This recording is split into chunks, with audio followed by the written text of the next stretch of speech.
இவங்க பேச ஆரம்பிச்சா சொல் தானா வந்து அவங்களுக்கு அடுக்கி அடுக்கி கொடுக்கும். இவங்க ஒரு குடும்ப தலைவி. ரகர கவியரங்கத்தில் தழல் அப்படின்ற தலைப்பில் ஒரு அருமையான கவிதையை இயற்றியவர், தமிழ் ஆர்வலர், தேடி தேடி வாசிப்பதில் அதிக நாட்டம் கொண்டவர். அவங்க என்ன பதில் சொல்றாங்கன்னு பார்ப்போம். அவர் என்ன சொல்லியிருக்காரு? எது உண்மையாக தெரிகிறதோ அது உண்மை இல்லைன்னு சொல்லியிருக்காரு. நீங்க வாங்கம்மா, என்ன சொல்றீங்க பார்க்கலாம். என் பிரியமான குடியிருப்பு உறவுகளுக்கும் விழா சந்தோஷத்தில் எங்களுக்கே தீர்ப்பு வழங்க காத்திருக்கும் நடுவர் அவர்களுக்கும் பிரியாணி. இவங்க வேற ஒரு அப்பீல் வச்சுட்டாங்களே, சரி பார்ப்போம். ரம்ஜான் பிரியாணி, கிறிஸ்மஸ் கேக்கு, பொங்கல்னு எல்லா விழாக்கள்லையும் குதூகலிச்சுக்கிட்டே சங்கடம்னு பேசிக்கிட்டு இருக்காங்க எதிரணி. உங்க எல்லாருக்கும் என்னுடைய பொங்கல் வாழ்த்துக்களுடன் அன்பு வணக்கம். ஆனாலும் வெங்கட்டண்ணா இப்படியெல்லாம் கதை கட்டக்கூடாது. 4 நாள் பொங்கல் விழாவையே 10 நாளாக கொண்டாடிக்கிட்டு இருக்காங்க. அலுவலகத்தில் முன்னாடி பொங்கல், அப்புறம் வீட்டில் உறவுகளோட, இப்போ பக்கத்து ஃபேஸு பக்கத்து பிளாக்னு இப்படி எல்லாரோடையும் சேர்ந்து உட்காந்து கொண்டாடிக்கிட்டு எப்படி எல்லாம் பேசுறாரு பாருங்க. சந்தோஷமா அந்த உட்காந்துக்கிட்டு சங்கடம்ல பேசுறாரு. இல்லம்மா, விடாதீங்கம்மா. ஐயா, உங்ககிட்ட கேலண்டர் இருக்கா? 18 தேதி ஆச்சு, இது வரைக்கும் காலண்டர் யாரும் கொடுக்கலையாம்மா. ஏமா கொடுக்க போறியா? அட்டையிலயோ மொபைல்லையோ. நம்ம எல்லாரும் முதல்ல என்னங்க பண்ணுவோம்? விஜயகாந்த் ஸ்டைல்ல சொல்லணும்னா, நியூ இயர் 1 நாள், பொங்கல் 4 நாள், நவராத்திரி 9 நாள், இப்படி என்னென்ன விழாக்கள் வருதுன்னு ஒவ்வொரு மாசமும் பார்த்து காத்து கிடப்போம் இல்லையா? அதே போல விசேஷம்னு வந்ததும் ஊருக்கு கிளம்புவாங்க. இங்கேருந்து 9 மணிக்கு சென்னையில பஸ் ஏறுவோம். 12 மணிக்கு கால் வரும். எங்க? சென்னையில. 2 மணிக்கு எங்கேயா இருக்க? நம்ம ஆள் இங்கேருந்து சென்னையில. இப்படி இவ்வளவு டிராபிக் ஜாம்லயும் எல்லாம் ஊருக்கு போறாங்கன்னா எடுக்காங்க.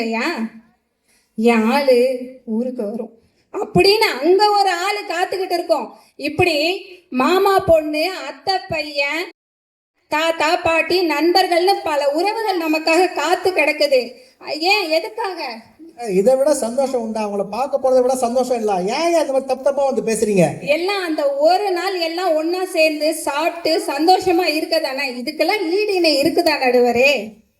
அடுத்து பரிசு எங்க அம்மா வாங்கி கொடுத்தது, எங்க அண்ணன், மாமா, அது ஒரு பெரிய பட்டியலே போகுங்க. ஆனா இப்ப என்ன ட்ரெண்டிங் தெரியுமா நடுவரே? எல்லாம் ட்ரெண்டிங் சொல்றீங்க, நான் ரொம்ப லாகிங் பையன்ட்டுமா. சொல்லுமா. இந்த சேலை எங்க மாமியார் வாங்கி கொடுத்தது. ஏதோ நானே இவங்க பட்டிமன்றத்தில் பேச வந்திருக்காங்கன்னு நினச்சிக்கிட்டு இருந்தா, அவங்க மாமியாருக்கு அப்ளிகேஷன் போட்டு பார்சல் வர வைக்கிறதுக்கு பேச வந்திருக்காங்க. ஏதோ ஒரு சின்ன பிட்டு எனக்கு போட்டுக்கிறேன் நடுவே. இப்படி பரிசு கொடுத்தாலும் சரி, வாங்கினாலும் சரி, எப்பப்பா எவ்வளோ சந்தோஷங்க. அதையெல்லாம் விட்டுட்டு ஆட தெரியாதவன் மேடை கோணல்னு சங்கடம்னு பேசிட்டு இருக்காங்க எதிரணியில. கரெக்டா நம்ம வெங்கட்டண்ணா சொன்ன மாதிரி முன்னாடிலாம் அம்மா, சித்தி, பாட்டி இப்படிதான் எல்லாம் விடிய விடிய சமைப்பாங்க. ஆனா இப்ப என்ன தெரியுமா நடுவரே நடக்குது? அந்த லிஸ்ட்ல அவங்க வீட்டுக்காரங்களையும் பசங்களையும் ட்ரைனிங் கொடுத்து சேர்த்துட்டாங்கன்னா பாருங்களேன். அதுதான் அவர் சங்கடம்னு பேசுறாரு. ஆனா இப்ப மச்சான் மசாலா அரைக்க, மாப்பிள்ளை காய் நறுக்கன்னு குடும்பமே ஒன்னா சேர்ந்து கலகலன்னு கொண்டாடிக்கிட்டு இருக்காங்க. இவ்வளவு அருமையான நலப்பாக இருக்கு. நான் எங்க வீட்டுல சாப்பிடாம உங்க வீட்டுல வந்து சாப்பிட்டுருப்பேனேம்மா. பிரியாணி காத்துட்டு இருக்கு நடுவரே, வந்துருங்க. நிச்சயமா வந்துடுறேம்மா. இனிப்போட காரமும் இருந்தாதாங்க கொஞ்சம் நல்லா இருக்கும். உறவுகள்லயும் அப்படிதான்.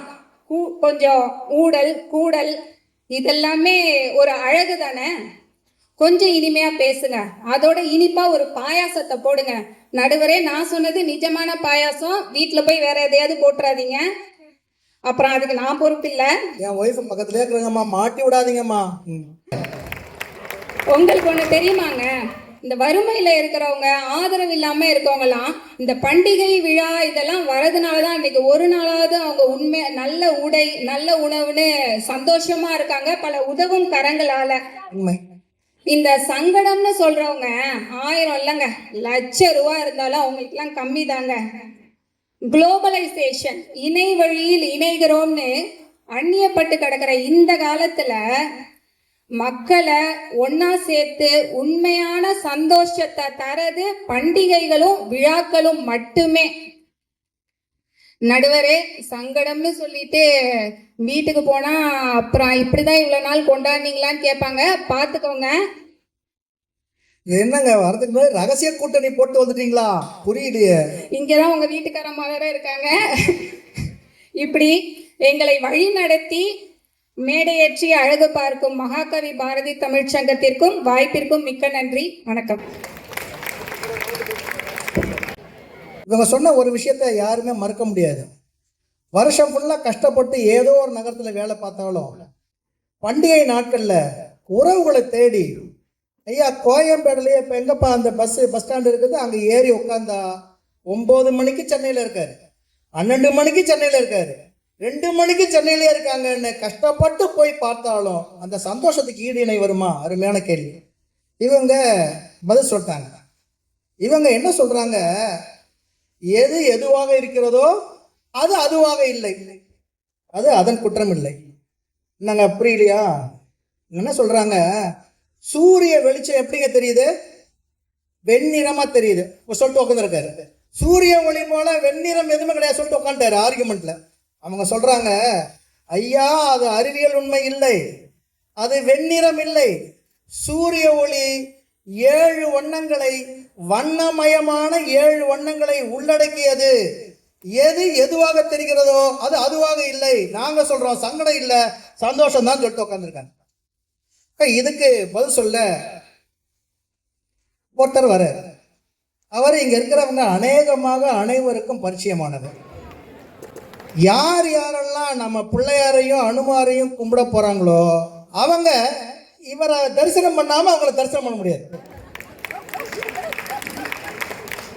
இந்த 2 கோயில்களுக்கும் தன்னை அர்ப்பணித்துக் கொண்டது மட்டுமல்லாமல் நடக்கக்கூடிய பல்வேறு பொது நிகழ்ச்சிகள்ல தன்னார்வலராக தன்னை இணைத்துக் கொண்டு செயல்படக்கூடிய ஒரு அருமையான நபர் வே. நாகராஜன்.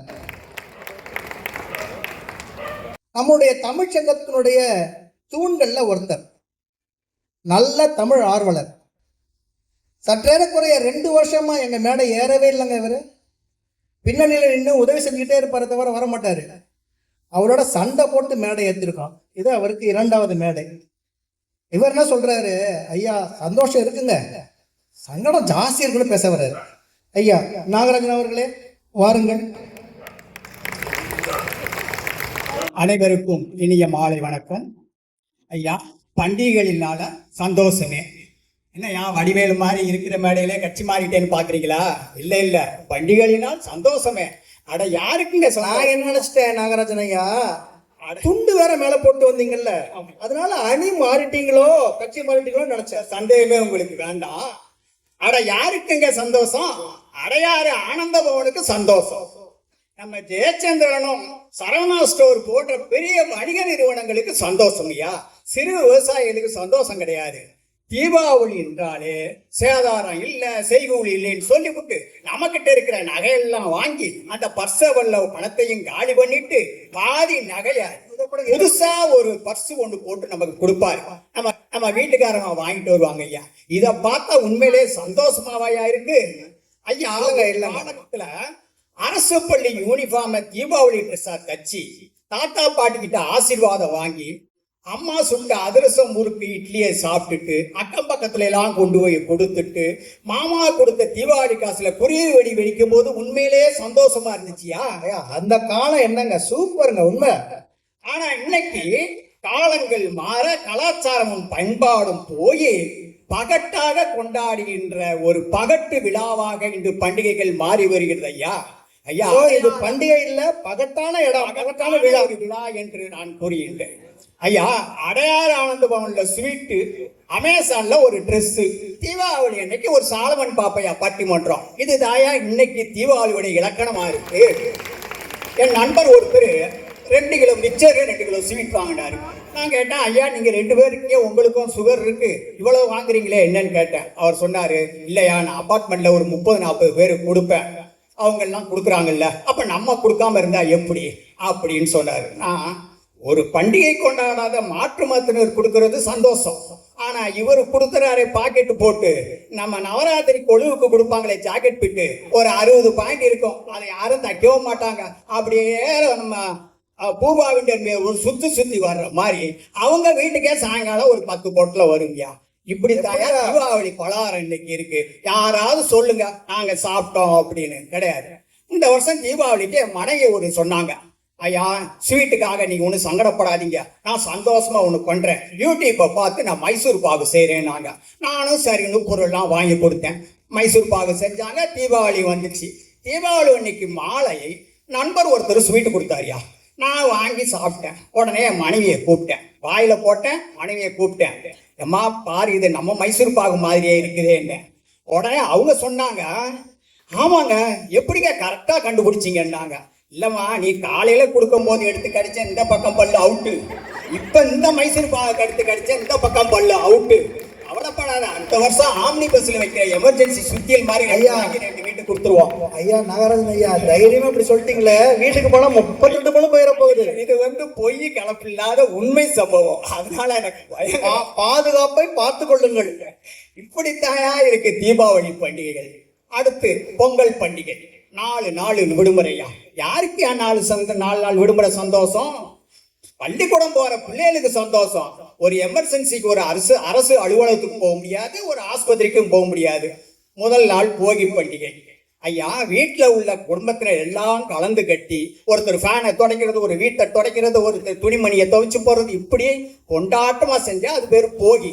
ஆனா இன்னைக்கு ஆளுக்கு ஒரு செல்லை எடுத்துக்கிட்டு பொழுத போக்கி அர்பன் கிளீனிங்ல வந்து எல்லா ரூம்ல இருக்கிற அழுக்க போக்கி 6000 ரூபாய்க்கு பில்லு போடுறோம். இதுதாயா இன்னைக்கு உள்ள போகி. ஐயா பொங்கல் பண்டிகை. நம்ம ஒரு 2050 குடும்பங்கள் நம்ம இருக்கோம் ஐயா. ஒரு 2000 பேராவது ஆளுக்கு 2 மண்பானை வாங்கினா அந்த குயவருடைய வாழ்வாதாரம் உயர்மையா. அந்த பாட்டியம்மா கிட்ட போய் ஒரு மாங்கொத்து ஒரு தோரணை வாங்கலாம். பக்கத்துல இருக்க சிறு வியாபாரிகள்கிட்ட போய் நமக்கு தேவையான பொருட்களை வாங்கலாம். இதுதான் அந்த பண்டிகையுடைய உண்மையான உள்நோக்கம். ஆனா நம்ம என்ன பண்றோம், வீட்டுல உட்காந்துக்கிட்டே இன்ஸ்டா மார்ட்ல போடுறோம் தோரணமும் மாவுளையும். அவன் இப்படி ஒண்ணு கொண்டாந்து கொடுத்துட்டு 150 ரூபா பில்லு போடுறான். ஆன்லைன்ல ஆர்டர் பண்ணி அரிசி பருப்பு வாங்கிட்டோம். காலையில எப்பவும் போல 9 மணிக்கு எந்திரிச்சு, ஐயா 9 மணிக்கு எந்திரிச்சு, சூரியன் எப்பயா எந்திருக்கும்? அதெல்லாம் நாங்க சூரியனுக்கு ஐயா பொங்க வைக்கிறோம், பொங்க வைக்கணும். அவ்வளவுதான். என்ன பண்றோம், எந்திரிச்சு ஒரு எவர்சிபிள் சட்டியோ குக்கரோ வச்சு அந்த கேஸ் அடுப்புல வைக்கிறோம். திடீர்னு இந்த அம்மாவுக்கு ஒரு சந்தேகம். அம்மாவுக்கு போன் பண்றாங்க, அம்மா நீ பொங்கலுக்கு பச்சை அரிசி வாங்கணும்னு சொன்ன, நான் ஆன்லைன்ல வாங்கிட்டேன், ஆனா இங்க இருக்கிற அரிசியை பார்த்தா வெள்ளையாவுலமா இருக்கு, பச்சையாவே இல்லையம்மா. இப்படித்தாயா நிறைய பெண்மணிகளுக்கு இன்னைக்கு பச்சரிசிக்கும் பொங்கலுக்கு புழுங்கல் அரிசிக்கும் வித்தியாசம் தெரியாது. இவங்களுக்கு எப்படியா விவசாயமும் உழவர்களை பத்தியும் தெரியுங்கிறீங்க. ஐயா ஆடவர்லாம் ரொம்ப சந்தோஷப்பட்டுக்காதீங்க. எல்லாரும் வேஷ்டி கட்டணும், அது இந்த தமிழர் பண்பாடு. ஆனா இன்னைக்கு எத்தனை பேரையா வேஷ்டி கட்டுறீங்க? உங்களுக்கு தாயா கொண்டாந்தா ஒண்ணு ஒட்டிக்கோ கட்டிக்கோன்னு ஒரு வேஷ்டி கொண்டாந்துருக்காயா. அடுத்த நாள் மாட்டு பொங்கல். ஐயா ஆம்பளைங்களோட கஷ்டத்தை கண்டுபிடிச்ச உணவு ஒருத்தன் கண்டுபிடிச்ச ஒரு அரிய கண்டுபிடிப்பையாது. எதுக்குன்னா எளிமையா கொடுத்தாலாவது நீங்க அதை கட்டுவீங்களா அப்படின்னு. அதே மாதிரிதான் இன்னைக்கு சேலை கட்டுறதுக்கும் ஆள் வந்துருச்சு, அதுக்கும் மாடலாட்டு சேலை கட்டுறதுக்கும் வந்துருச்சியா. இப்படி ஏதோ ஒரு விதத்துல ஒரு பொங்கல்ங்கிற பேர்ல ஒரு பாயாசத்தை வச்சுப்புட்டு கடைசியில பொங்கல்ன்ற பேர்ல பாயாசமா? ஆமா அப்படித்தான் வருது. முன்ன பண்ண செஞ்சிருந்தா தானே அது பொங்கலா வந்திருக்கும். கடைசியில காம்போ பேக் பொங்கல் வாங்கி ஆளுக்கு ஒரு ஸ்பீன் சாப்பிட்றான். இது இன்னைக்கு பொங்கல் பண்டிகை. ஐயா மாட்டு பொங்கல். வீட்டுக்கு 10 மாடு இருந்துச்சியா ஒரு மாட்டு பொங்கல். கொஞ்சம் முடிச்சிடலாம். ஆனா இன்னைக்கு ரோட்ல தாயா 10 மாடு இருக்கு. பொண்டாட்டி சொல்றதெல்லாம் கேட்டுக்கிட்டு பூம்பு மாடு மாதிரி தலையாட்டுறவே நாங்க. எங்களுக்கு தாயா உண்மையிலேயே மாட்டு பொங்கல். ஐயா காணும் பொங்கல். காணும் பொங்கல்னா ஏரிக்கரை குளத்தங்கரையில போய் பொங்கல் வச்சு பெண்கள் வந்து கும்மி அடிச்சு புது ட்ரெஸ்ஸை போட்டுருப்பாங்க, சொந்தத்தாரெல்லாம் வருவாங்க, எல்லாரையும் பார்ப்பாங்க, ஒரு மினி சுயவரம் நடக்கும்யா. ஆனா இன்னைக்கு இருக்கிற காலத்துல அவங்க எல்லாம் சொல்றாங்க சொந்தக்காரங்கெல்லாம் பாக்குறாங்களா? கிடையாதுயா. சந்தோஷம்னு சொல்ற இவங்க போறது கோல்டன் பீச், சங்கடம்னு சொல்ற நாங்க போறது மெரினா பீச். இவ்வளவுதான் காணும் பொங்கல். அங்க சுற்றத்தார காணும் பொங்கல். யாராவது சொந்தக்காரங்க வர்றாங்கன்னாவே நாங்க அன்னைக்கு ஊர்ல இல்லைன்னு சொல்றதாங்க இன்னைக்கு எதார்த்தம். ஐயா உண்மை கசக்கும். நான் ஒரு உண்மையை சொல்றேன்.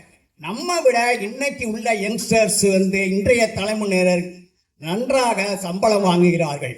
ஆனால் சேமிப்பும் சிக்கனமும் இல்லாமல் இஎம்ஐ என்ற பாச வலையில் மாட்டிக்கொண்டு அவர்கள் ஒரு நிரந்தரம் இல்லாத வேலை வாய்ப்போட இருக்கும் பொழுது, இன்றைக்கின்ற கல்வி மருத்துவ செலவுகள் அதிகமாக இருக்கும் பொழுது அவர்களுக்கு அறிவுரை சொல்லவும் ஆள் இல்லை, அறிவுரை சொல்ல கேட்பதில்லை.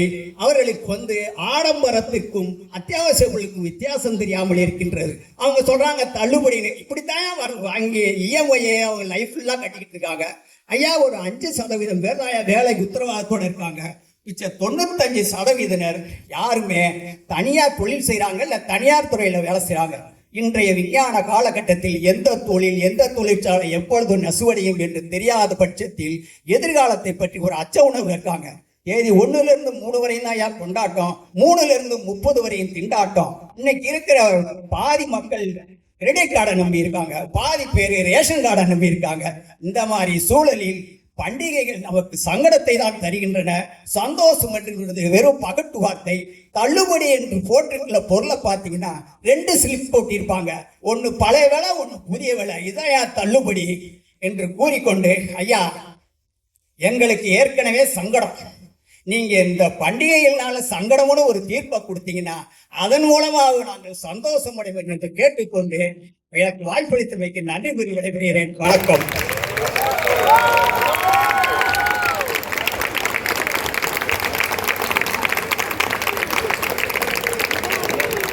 பூர்வ குடியிருப்புக்கு மகாகவி பாரதி தமிழ்ச்சங்கத்திற்கு ஒரு நகைச்சுவை திலகம் கிடைத்து விட்டார். தயத்தை முடிச்சுக்கலாம், சொல்றதுக்கு மனசு வரல.